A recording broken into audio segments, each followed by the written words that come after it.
we are going to learn yet another gravy. This is a master gravy which we are going to convert into 4 more recipes. Prawns. Have the flame on your face just to have fun.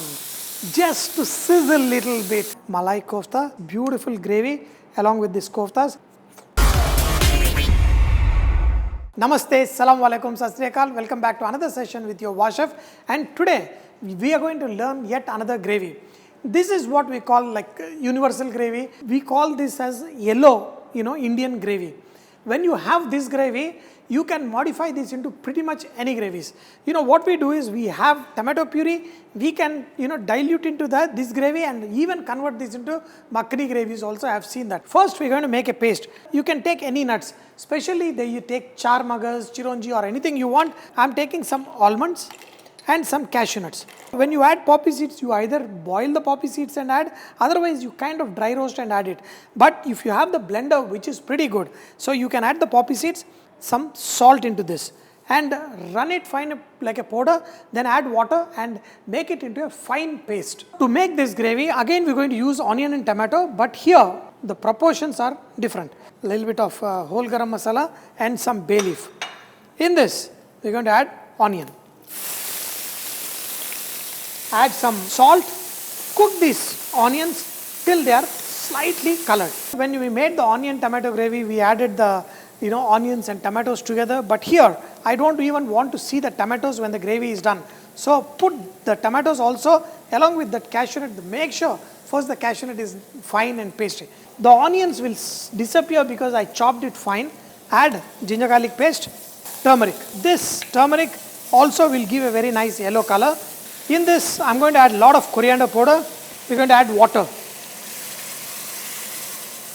Everywhere, every restaurant, every chef has their own kind of gravies. Whatever way you like, you want to establish, I'm going to show you this kind of a mother gravy, what we call yellow gravy, which we convert into many recipes. Once this is all getting cooked, also add chili powder. If you want to make a nice yellow color gravy, don't add too much chili powder, that may make it red. Also some pepper powder. The main difficulty in cooking is by adding this tomato and the cashew nut paste. So after adding this, cashew nut has a tendency to get burnt. So you have to be very careful. This is a master gravy which we are going to convert into 4 more recipes. And each one of them will taste different and will be absolutely fantastic. Look at this gravy. I have cooked for almost 45 minutes. In restaurants when we cook it on a slow flame for at least 1 hour of slow simmering. That is when this gravy will get that consistency. This gravy is almost done. We can keep this aside and start making our other gravies with this mother yellow gravy. We can use the cut vegetables to make this korma. What vegetable korma? We have some oil in the pan. This gravy doesn't have mustard seeds, but korma needs mustard seeds.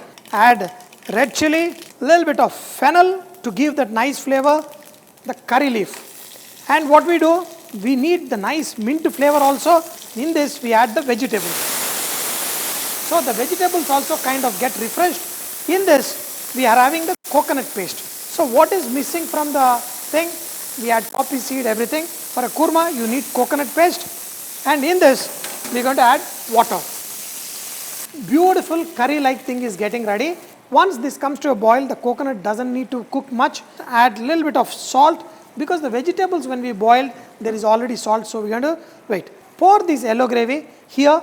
We add this and then we bring this to a nice boil. Somebody wants to add green chili, somebody wants to add coriander leaf, or let's say I like a little bit of red chili powder in my korma. Add some chopped coriander. Everything, the tempering is giving a very good flavor. Let's taste it. Salt adjustment is required. That's it. Nice korma gravy is all ready. Even though the vegetables have been cooked just for a minute in the gravy, they will still get the fantastic taste. So we're going to top it up with beautiful some coriander or something like that, and we're going to go for the next magic recipe. We're going to make prawn. This prawn curry is going to be very nice and very simple. All we're going to do is, the mustard is also a great combination. The prawns are excellent with coconut milk. So we're going to use this yellow gravy and the coconut milk. So in this, we're going to add some curry leaf, green chili. In this, we're going to add the prawns. So you don't have to have the flame on your face, but just to have fun. just to sizzle little bit. Always I tell you, the prawns need to be cooked perfectly and never overcook them.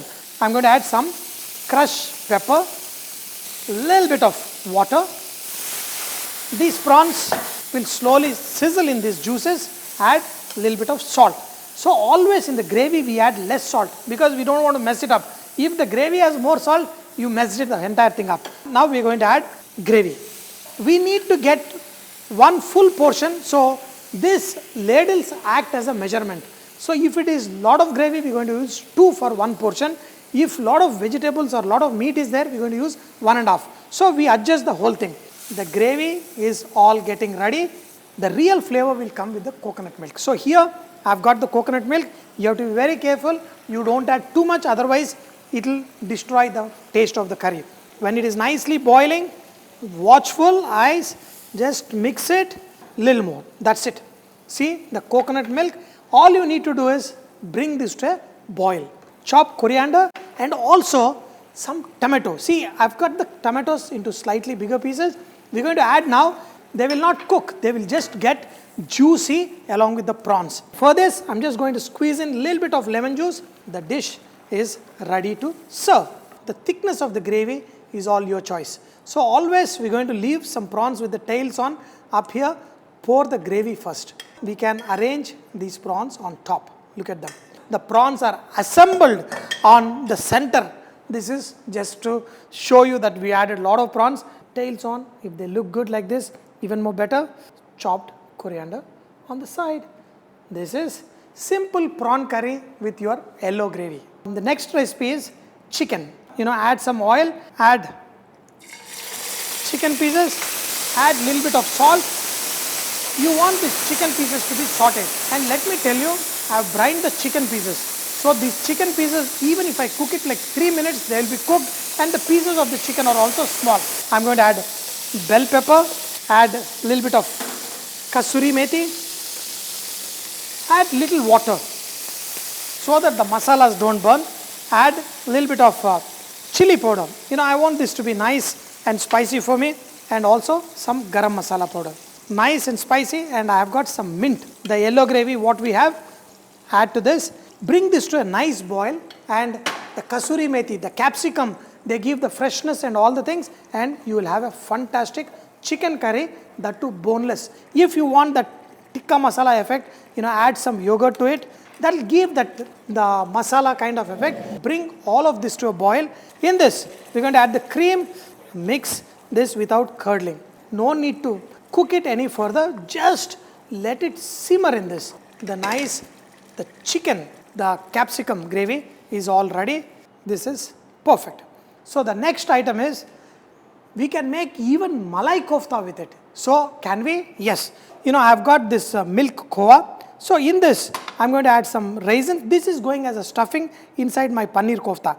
Condensed milk kova. So I'm just going to do it here. So in this, add some cardamom powder for flavor, chili powder or pepper powder, or little bit of garam masala powder. Because this is slightly sweetish, of course, this is kofta, it need to add salt. So in this, you can also add some chopped coriander. Mix all this well, and we're going to keep it on the side. We're going to divide this into small little dumplings. So this is going to be the center of the paneer. For the paneer, a lot of people add aloo and all that. Aloo will spoil the koftas, You won't get that nice texture outside. We're going to add a little bit of corn flour, a little bit of maida. Also, you can season this with a little bit of pepper and of course some salt. They may look good. You can add some chopped coriander. You got to make this into a nice dough kind of thing. With your hands, you can rub this and you can make it. So now again, we're going to divide this into 5 portions. When you're making the koftas, just make a very thin like this. Take the stuffing inside, put it in the center, cover it up. The koftas are ready. So now you want to shape it anyone. You can convert into bullet shapes like this, or you want to convert into round shapes, whichever one you want. The koftas are ready. These are small little koftas, very tasty, very powerful than any restaurant where you can get. You can make these at home. We need to fry these koftas beforehand, and people do many other ways. You can do deep fry and you can also do shallow frying. So add some oil, let them fry till they are slightly golden in color. Many times I have deep fried these koftas, and you can see my earlier kofta recipes. In fact, I'll provide a link here also in this video so you can watch them. The koftas are nice and delicate. It will give a very nice taste. So these are nice mini malai koftas, and we're going to make the gravy and put it on top of it. This is my last gravy. I've removed off all the oil what I used for frying. Gravy, we got all the flavors from it, so we don't need them. We're going to just season it with a little bit of kasuri methi, and that too, if you like that nice awesome flavor. In this, add butter. When the butter is melting in this, add cream. This one, I don't want this to cook, I just want it to simmer. You want to leave little room for absorption of moisture from this by the koftas. I'm going to pour the gravy on top of the koftas, but what I'm going to do is, I'm going to take two pieces out so that I'm going to display on top. In this, I'm going to pour the gravy. This is my malai kofta. You want to be able to see these koftas in this. Once you take a bite into those koftas, you will thoroughly enjoy the paneer and khova. In this, we're going to add a little bit of cream on top, just in the finale, not from top. Little bit, 1-2 drops coriander for this malai koftas. So let's try all of them. The first, I'm going to go reverse. Now the koftas. So look at this nice, beautiful gravy along with these koftas. So in the kofta, you can actually see the nice stuffing and everything when you take the bite of this nice creamy texture. Malai kofta is very good with pulavs and naan and other kind of rotis. While I'm eating it, now I'm getting the sweetness of that raisin, khova and everything. Absolutely good. Especially with the naan, it's fantastic. The chicken and the capsicum. Chicken, the totally one gravy, many dishes. In fact, you can make hundreds of recipes with one gravy. So dear friends, now that you have learned this gravy, make this gravy at home and put it in the fridge, and for next 2-3 days use the same gravy and make different recipes at home, and they will not be able to tell how you did it. When it comes to kurma, it has to go with rice, because this kurma, very nice coconut flavor and all that. This one also has little bit mint. This kurma gravy is just out of the world. I want to finish off with the prawns because I have a lasting flavor in my mouth here. The prawns will dominate the flavor.